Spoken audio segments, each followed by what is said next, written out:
एक बार एक किसान भगवान से बहुत ही नाराज हो गया। किसान बहुत ही मेहनती था, बहुत मेहनत से वो खेतों में अनाज उगाता, उसकी देखभाल करता, पर अक्सर उसकी फसल खराब हो जाती। कभी सूखा पड़ जाता था तो कभी बाढ़ आ जाती थी, कभी तेज धूप, कभी आंधी, कोई न कोई कारण बन ही जाता था कि उसकी फसल खराब हो जाती। एक दिन वो किसान गुस्से में आसमान की ओर देखकर भगवान से कहा, हे ईश्वर, आप लोग सर्वज्ञाता मानते हैं कि आप सब जानते हैं, कहते हैं कि आपके इच्छा के बिना एक पत्ता भी नहीं हिलता, पर मुझे तो लगता है कि आप छोटी से छोटी बात भी नहीं जानते। आपको तो ये भी नहीं पता कि खेती बाड़ी कैसे करते हैं। अगर आप जानते होते तो हर समय जो बाढ़, आंधी और तूफान आते हैं वो कभी नहीं आते। नहीं जानते कि कितना नुकसान उठाना पड़ता है हम किसानों को। यदि आप मेरे हाथ में ये शक्ति दे दें कि जैसा मैं चाहूँ वैसा मैं मौसम कर दूं, फिर आप देखना कि मैं अन्न के भंडार लगा दूंगा। भगवान इस किसान के तीखे वाक्य सुनकर मुस्कुरा रहे थे और वो किसान के सामने प्रकट होकर बोले, मैं आज से तुझे यह शक्ति देता हूँ कि तुम अपने खेतों पर तुम्हारी जैसी इच्छा हो तुम वैसा मौसम कर दोगे। मैं बिल्कुल भी दखल नहीं दूंगा, तुम्हारी इच्छा से सब कुछ होगा। ये सुनने के बाद किसान बहुत खुश हो गया। किसान ने गेहूं की फसल अपनी खेतों में बोई। जब उसे लगा कि खेतों को धूप चाहिए तो खेतों को धूप मिले,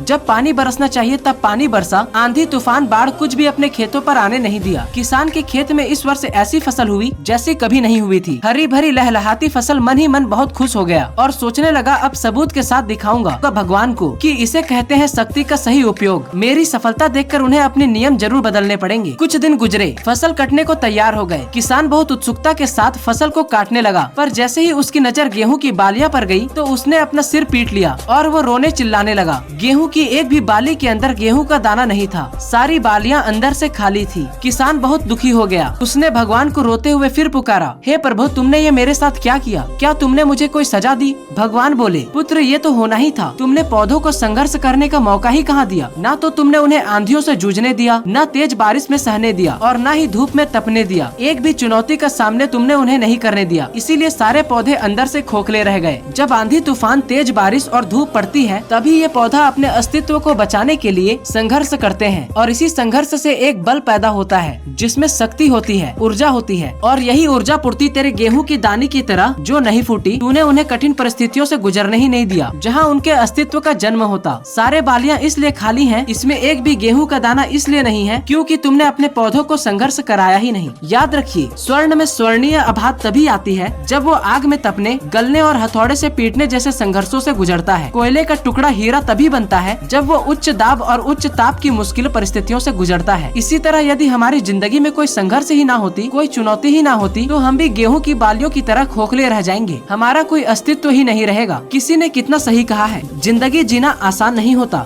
बिना संघर्ष कोई महान नहीं होता। जब तक ना पड़े हथौड़े की चोट तब तक पत्थर भी भगवान नहीं होता।